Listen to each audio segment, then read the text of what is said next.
All right, good morning. Welcome to the Unitarian Universalist Church of Ogden. I'm Dylan Zwick, and I will be our service lead this morning. There is not a surplus of Unitarian Universalists in Utah.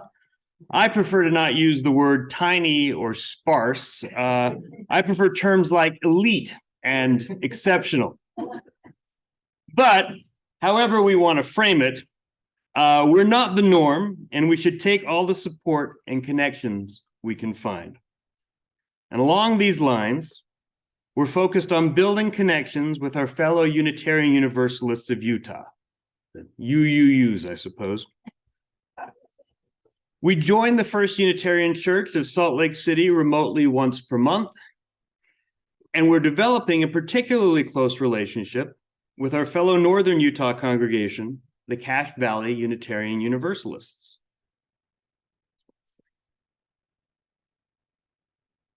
I visited them a couple of times and spoke at their service this last month. We're also, very significantly, joined together on our minister search. Today, we're honored to have George Wootton from Cache Valley as our guest speaker, who's joined by his wife, Jenny Norton, another CVUU. Welcome to you both. We're excited to have them join us for our service, but first, a few announcements. Keeping with the theme of integrating with our fellow UUUs, the first Sunday of June, June 4th, is the day of the Utah Pride Parade in Salt Lake City. Salt Lake will have an early morning service, and then we'll be joining them for the parade. They've invited us to join them and other UUs there, and we'd be glad to be a part of their service. So while we'll be sending out a Zoom link to join Salt Lake remotely, we will not broadcast their service from our chapel, and instead encourage all of you to make the drive down there that morning to join us in person for their service and then in the parade. Also, if you'd be up for playing a role in that morning service, likely with the reading, please let me know. We want Ogden to represent, and they're trying to bring all of the UU congregations in Utah together. Our stewardship campaign, AKA, to use a very NPR term, our pledge drive, for the next church year has belatedly begun. Pledge cards are in the mail, and we hope you've all received them. Please give as generously as you can.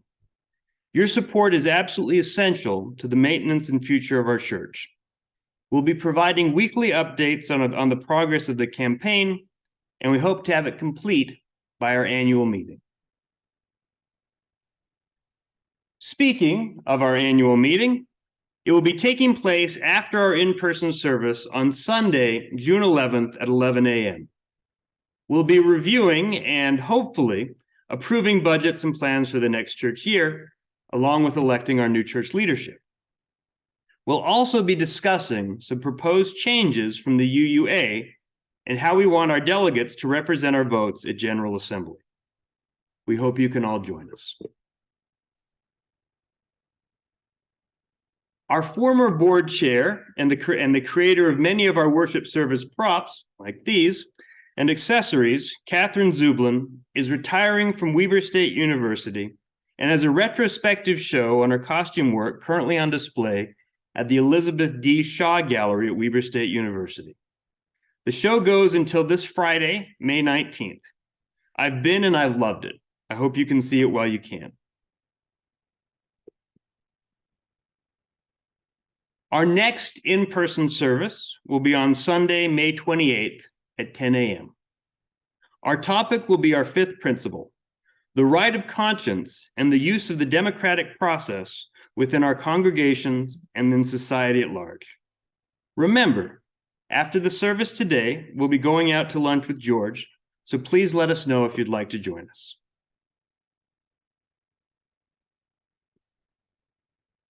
Finally, while it's not the theme of our service here today, today is Mother's Day. Happy Mother's Day to all who celebrate. And in honor of Mother's Day, Arthur Zavidov will be joining us for a violin solo during Candles and Stones. And that can be a time to think of and or thank the mothers in your life if you desire.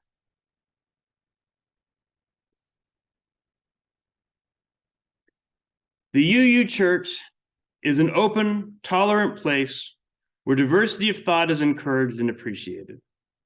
It doesn't matter who you love or how you identify yourself.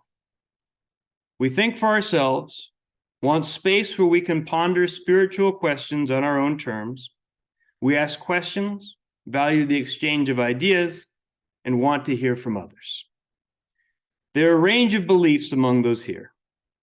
Generally, though, we believe in caring for the planet and for one another. We are a lay-led ministry, which means the messages come from everybody here. Everyone adds to the atmosphere, and we're glad you're all here. Now for our singing bowl. Joseph? Our chalice lighting words this morning come from Judith L. Quarles and reflect our shared communion with our fellow UUs throughout the world. At this hour, in small towns and big cities, in single rooms and ornate sanctuaries, many of our sibling Unitarian Universalist congregations are also lighting a flaming chalice. As we light our chalice today, let us remember that we are part of a great community of faith. May this dancing flame inspire us to fill our lives with the Unitarian Universalist ideals of love, justice, and truth. And now speak with me our chalice lighting words found in the order of service. We light this chalice for the warmth of love, for the light of truth, and for the energy of action. Now all rise, embody your spirit for our opening hymn, Be Ours a Religion, sung twice. It's number 1058 in our softback hymnal. And it's been a while since we've sung this one, so the choir will sing it the first time and join us the second time.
Our prayer today on the theme of our broad religious community is titled A Web of Holy Relationships and was written by Lynn Cox.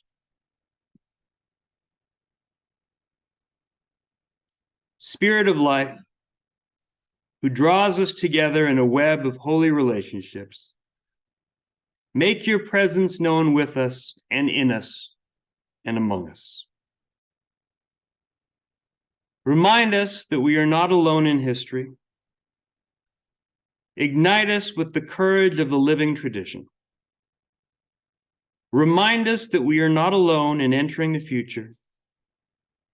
Anchor us with patience and perseverance. Remind us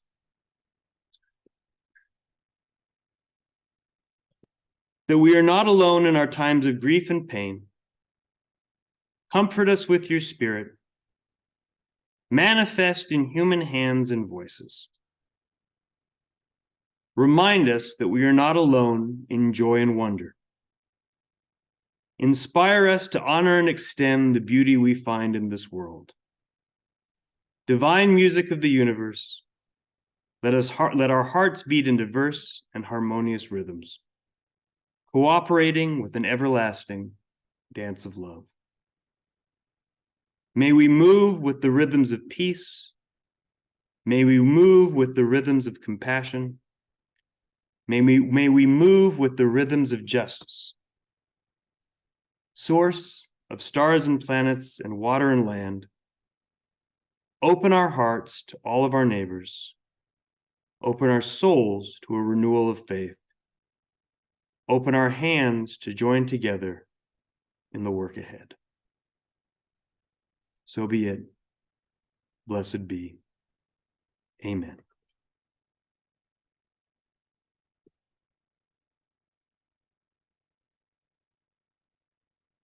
This year's General Assembly is a particularly important one. Article 2 of the legal document defining the UUA as an organization will likely be significantly changed for the first time since 1987. What this means is the 7 principles and 6 sources we all know and love will likely be transformed into a statement, not of principles per se, but of shared values. We'll be discussing this in more depth at our annual meeting next month. But the proposed shared values are justice, interdependence, equity, generosity, pluralism, and transformation, all intersecting around a central value that is love. While his talk isn't specifically geared towards addressing these changes or the proposed set of Unitarian Universalist values, the theme of our guest speaker's talk today is particularly timely. UU values, things we believe and things we don't. And we welcome our main speaker here today.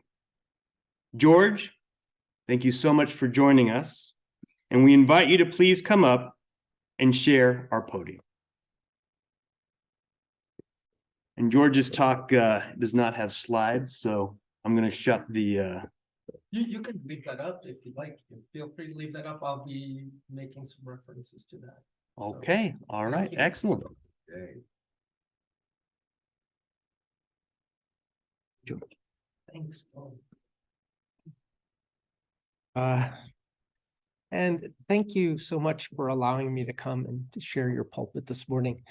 Can people hear me okay? Everybody can hear me okay? Oh, okay. Can we turn up the volume a little bit? Or I can yell louder. Online. The only way to Turn it up online. Okay, I'll speak up here. Okay. Is this the mic right here? The mic is right there. Okay, got it. Got it. Dylan and I have been talking over the last couple of months. We've gotten together on the ministerial search, but we've also been talking about ways of joining our congregations a little bit closer together. And so I want to just thank you very much for being open to us, my wife Jenny and I coming down and spending the day here with you, and thank you to Dylan for coming up and speaking to us. And I think we'll be doing more of this in the next few months. So, all right. So I am going to talk about UU values, and I will make some references to some of the changes that'll be going on. But first, I want to talk a little bit about our humor. From the years of listening to a Prairie Home Companion on Utah Public Radio, I remember a skit Garrison Keillor did years ago about being converted by UU fundamentalists in a revival where he was forced to sing songs about peace, brotherhood, and being individuals all together as one. Despite the difficult relationship Keeler has with the UUs, the skit was pretty funny. Us UUs love to laugh at ourselves, and here are a few examples. Unitarian Universalism, where all your answers are questioned. For a UU, a tradition is something that was done last year. A firmly established tradition is something that we've done for the past 2 years. And if it's been done for the last 3 years, it's the way we've always done it. Two people were discussing the beliefs of various religions. Suddenly, one of them asked, well, what do Unitarian Universalists believe in? Without a pause, the other replied, recycling. How many Unitarian Universalists does it take to change a light bulb?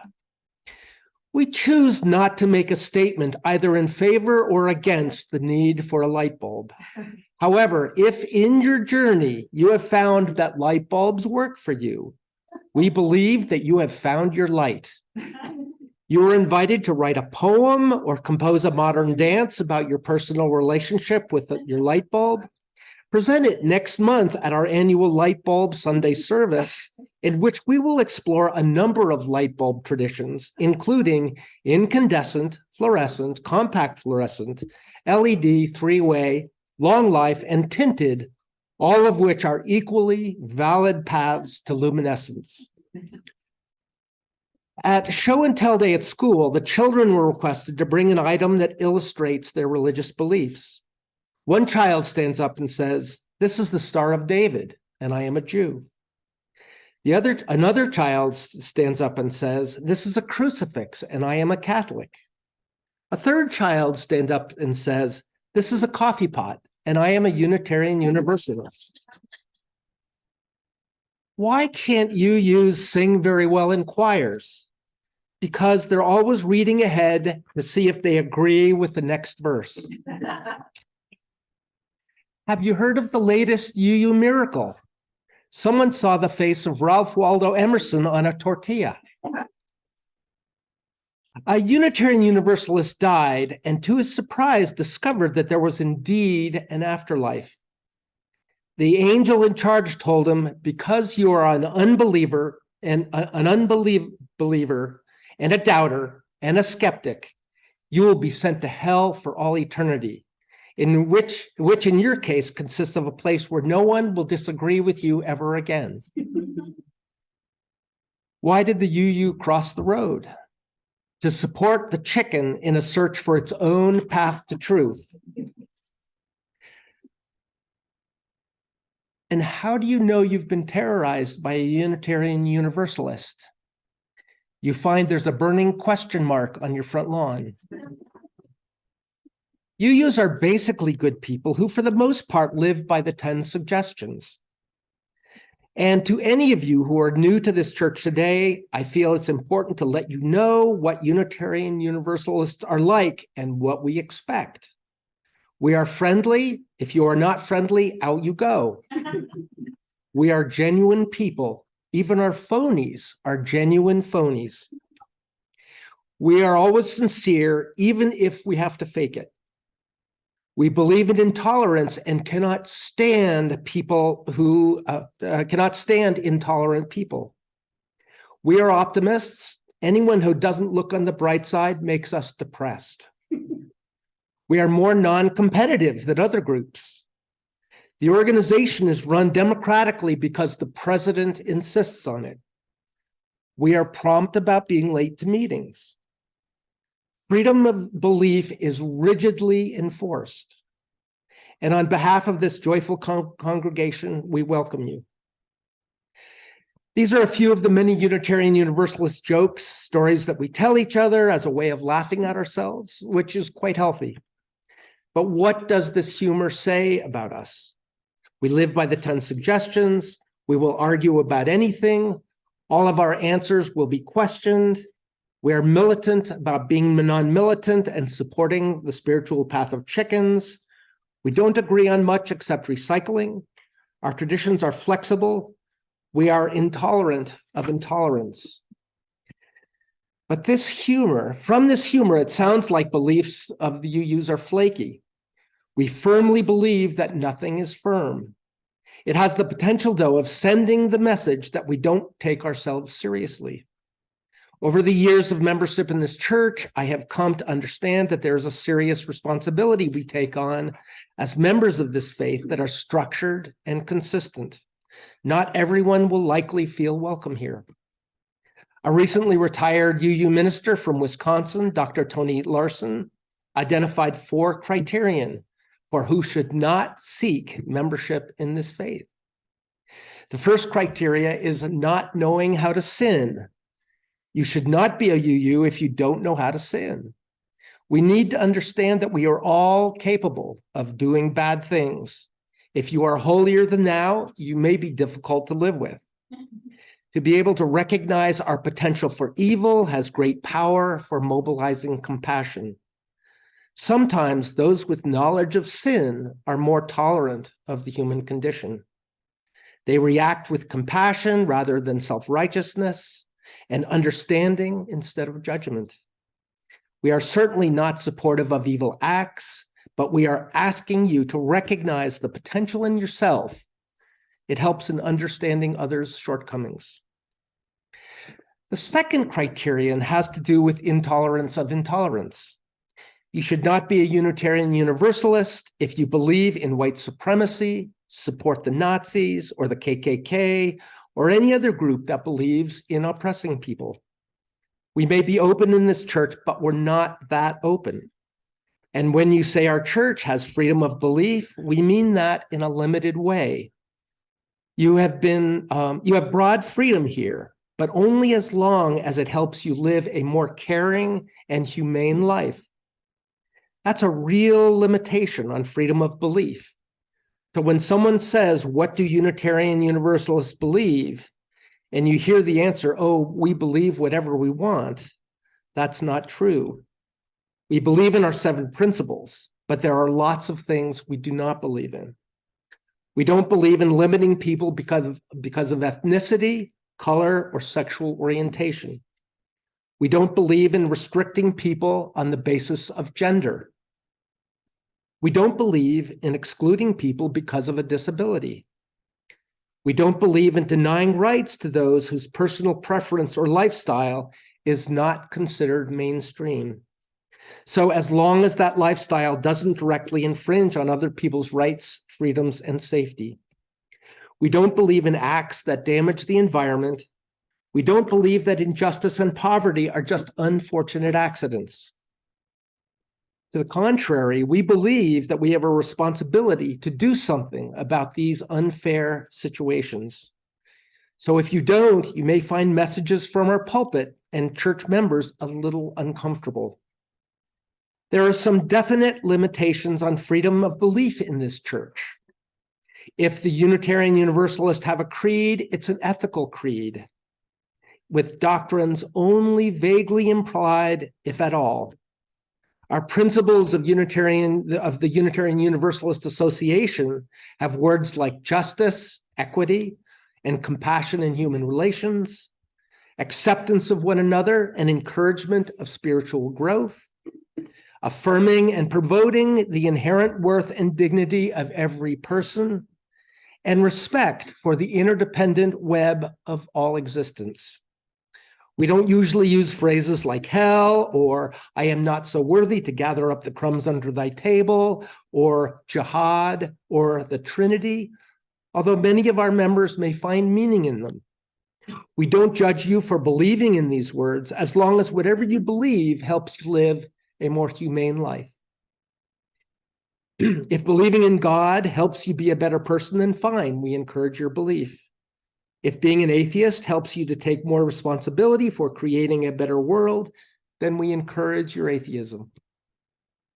The only beliefs we don't want you to have in this church are ones that lead you to hurt people, others of the earth inhabitants or the environment. And other than the obvious ones, we can't tell you what bad beliefs are, because sometimes the same beliefs do different things for different people. I'm not saying you should not be a Unitarian Universalist if you have habits or behaviors that challenge these values. But if these habits or behaviors are all you believe in, or if someone else must bear the burden of your actions, you may not feel so comfortable here. We expect more from you than that. The third criterion speaks to our rights and responsibilities to each other. You should not be a Unitarian Universalist if you expect the person at this lectern to always share your views or to avoid saying things that you disagree with or that make you uncomfortable. This is part of the foundation of our larger commitment to each other, the foundation of our covenant of right relations. So I want to take a little sidestep here for a moment and explain two very important terms associated with this. So the covenant of right relations and the free pulpit, free pew are the two concepts I want to explain a little further. Within our community, the covenant of right relations means that our sharing together is a solemn agreement or a promise from the heart. So whenever we share ideas, we must do so sincerely and honestly. To carry this idea to a more specific application is the second concept, that of the free pulpit, free pew. It addresses not only our rights in this church, but also our responsibilities. To preserve the covenant and to ensure the free search for truth, the pulpit must be free. This means that when the congregation of this church lends the pulpit to me, you allow me to speak freely. In return, I have the responsibility to respect your kindness by speaking responsibly and honestly. In logical progression is the concept of the free pew. Unitarian Universalism does not regulate thoughts or beliefs. The congregation is free to pursue our own truth and theology. Your pursuit of truth is not meant to be constrained by whatever you hear from this pulpit, as long as your path is honest, responsible, and does not cause harm for others. The concept of the free pew protects the congregation against religious oppression by preserving both the individual and collective rights to speak, to communicate, and obtain knowledge in the pursuit of truth. Okay, back to criterion 3. You should not be a Unitarian Universalist if you can't handle disagreements within our community. If you're around here long enough, you will likely face people with whom you disagree. In this church, you need to be ready for and welcome this challenge. This is a chance for both intellectual and spiritual growth. Disturbing our sense of comfort is needed to initiate the change our values encourage us to seek. You should not be a Unitarian Universalist if you're a Christian who doesn't think atheists belong here. You should not be a Unitarian Universalist if you're an atheist who thinks Christians don't belong here, or Buddhists, or Islamists, or pagans, or spiritualists, or people who identify as LGBTQ+, or those of a political persuasion different than yours. You should not be a UU if you want all the answers, because we don't have them. And finally, the fourth criterion, the need to stand up for our values. You should not be a Unitarian Universalist if you can't handle being challenged by your beliefs. Being a member of this church may put you out of the mainstream of religious thought and behavior.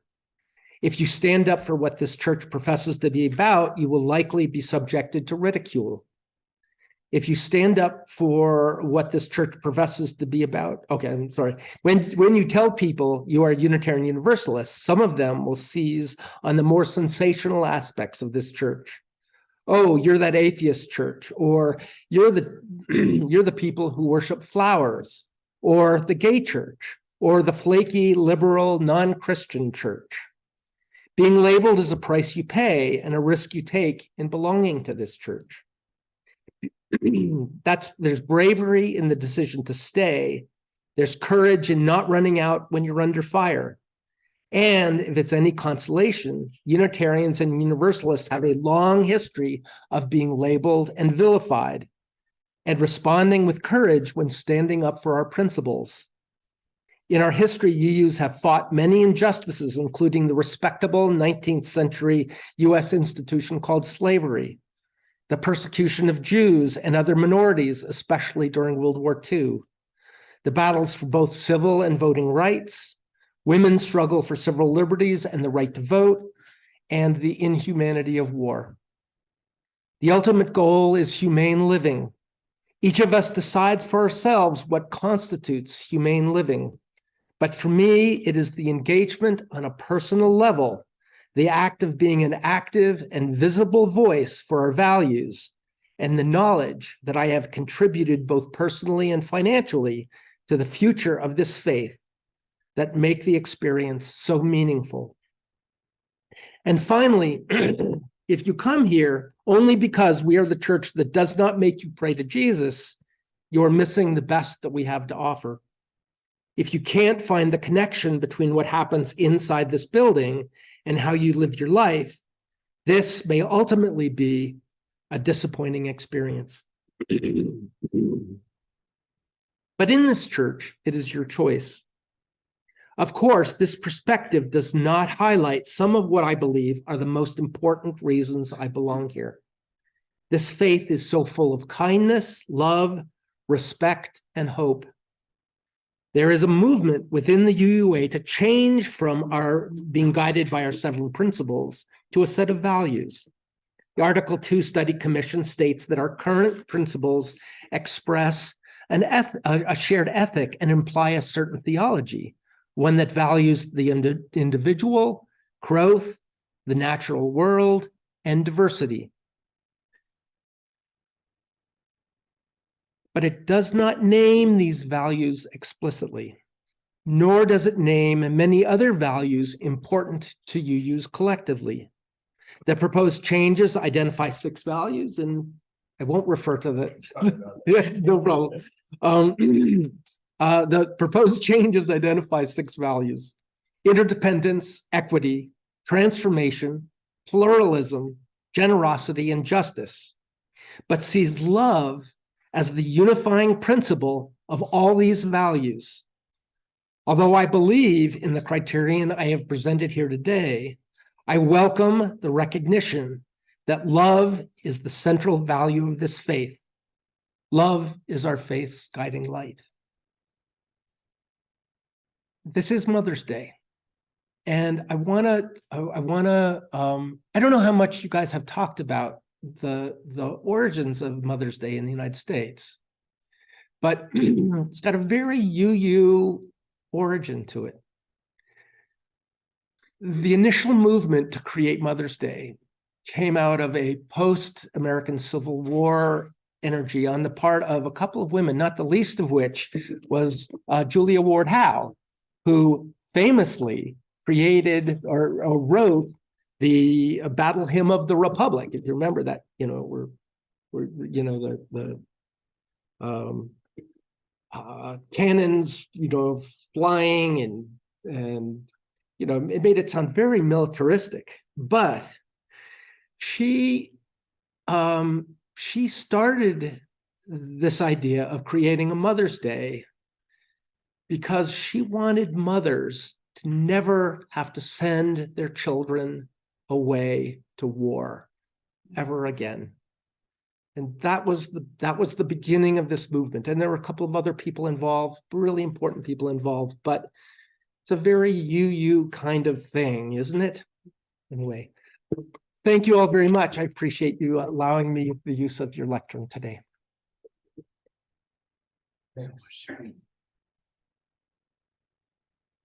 All right. Thank you so much, George, for joining us here today. And I apologize. It turns out when I shut the keyboard on my laptop, it disconnected from projecting. So I'm going to reconnect. Satellites are going to relink and all that great stuff. All righty. I will be right back, and then we can keep going.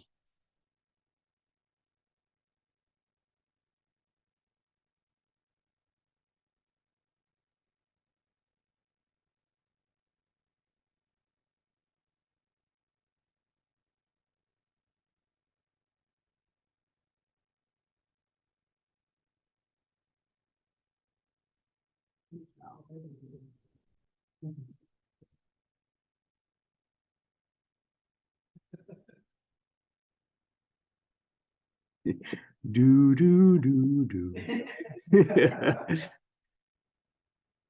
All righty. So now I need to be admitted.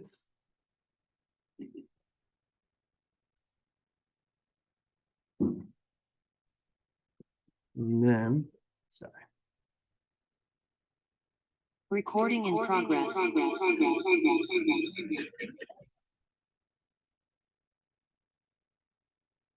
Go.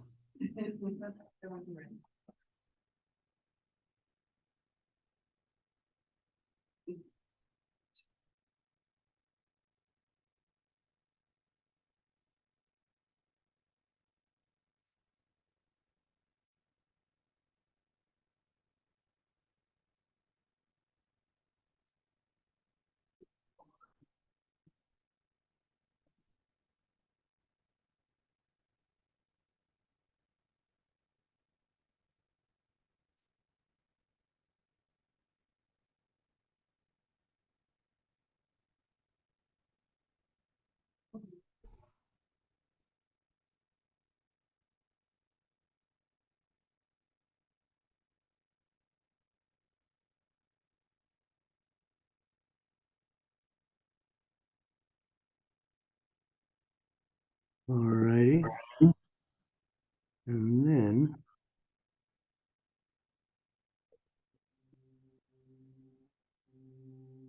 To begin this mindfulness meditation, just let yourself get in.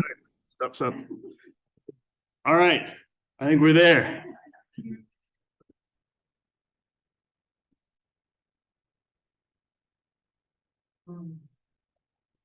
Okay. So now I want to try something a little different here. We're going to try a 5-minute recorded guided meditation and see if it works. First, if you have anyone on your mind, speak their name aloud or speak them to yourself. Now, please follow along with our guided meditation for this morning.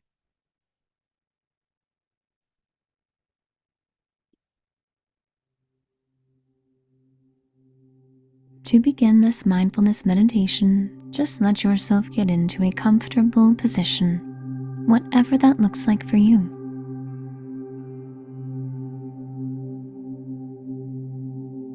When your body feels ready, you may gently close your eyes. With your eyes closed, take a moment to tune inwards. First, simply noticing your body. Tuning into the weight of gravity, the points of contact between you and the surface on which you are resting.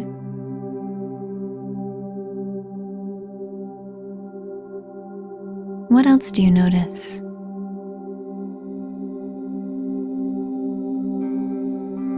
What is it like for you to be in your body right now? As you observe this, you simply accept and allow whatever it is you notice, harboring no judgment, just being mindful, noticing what is with a sense of compassion in your heart and letting it be.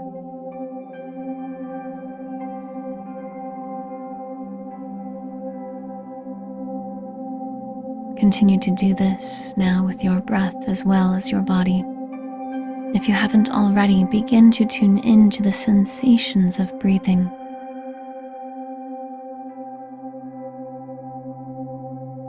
What do you notice? Just observe, accept, and allow. No judgment. Just letting everything be how it is.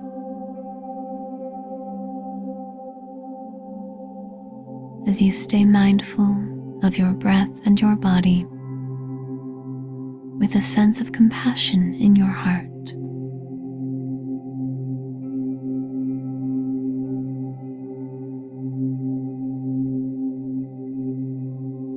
Keeping your eyes closed, you allow your awareness to expand to include the space around your body. It's as if you can sense the air around you, the objects around you, and you just allow them to be as you simply are. There's nothing to do, there's nothing to judge. If your mind wanders, that's okay. Don't judge it. Just return your focus to what is.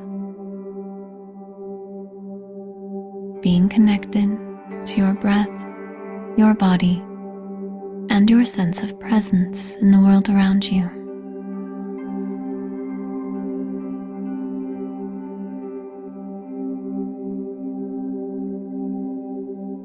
You let everything simply be, including yourself.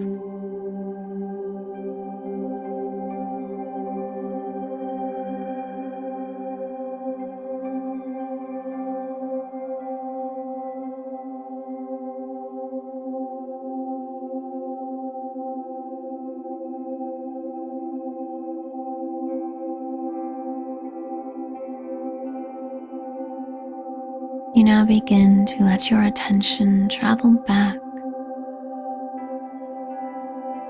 becoming more and more aware of physical sensations by rolling your shoulders,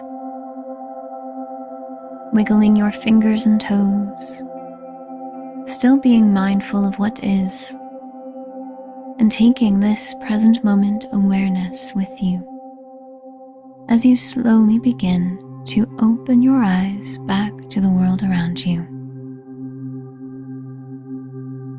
Wonderful job doing this practice. We hope you enjoy the rest of your beautiful day.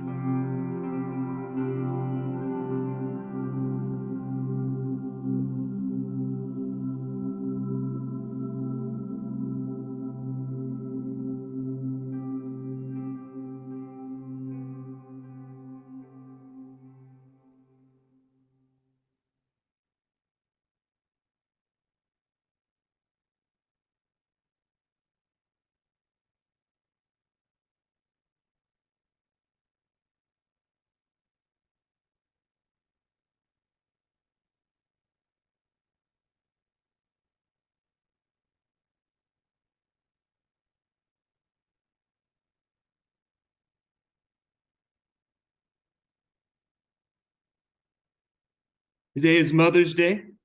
And so it's a time to think of and to thank the mothers in your life. So during Candles and Stones today, we encourage you to do so if you desire. And in honor of the day, Arthur will be joining us on the violin, the piece called Meditation. You are now invited to come forward to light a candle of hope, memory, or gratitude. You may also wish to drop a stone of burden or forgiveness in our sacred gathered waters. It can get crowded, but form a line up here through the center, and we can begin. Thank you, Arthur. So now for the calling of the offering. We rely on your involvement and attendance and your spirit to keep this church going. It's vital, and we appreciate it. We also depend on your financial support. So please give what feels right and what fits your budget. All donations are greatly appreciated.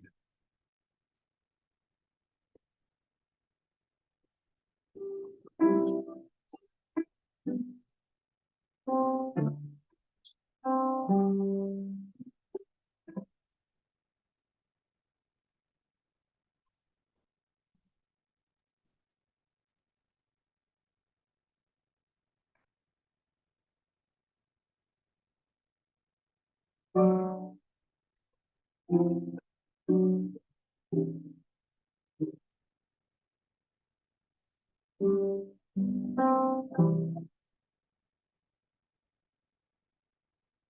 please stand, embody your voice, and facing the center aisle, sing together the offering song printed in your order of service.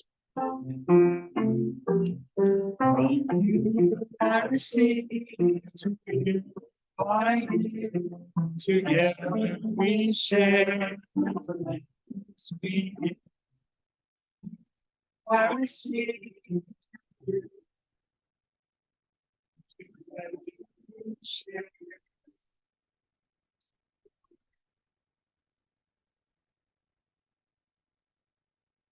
Thank you for giving.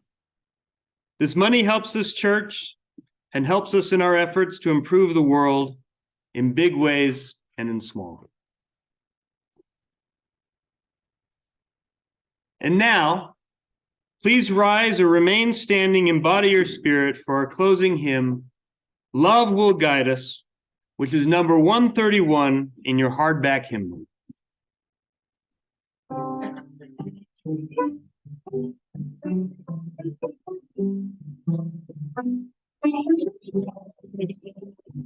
Jesus cried, open silence,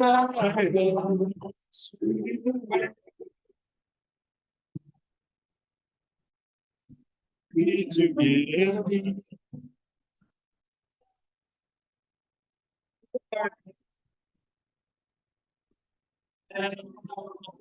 See the angel, if you can speak it without, you can keep everything in you. You can change the world with God. Jesus right.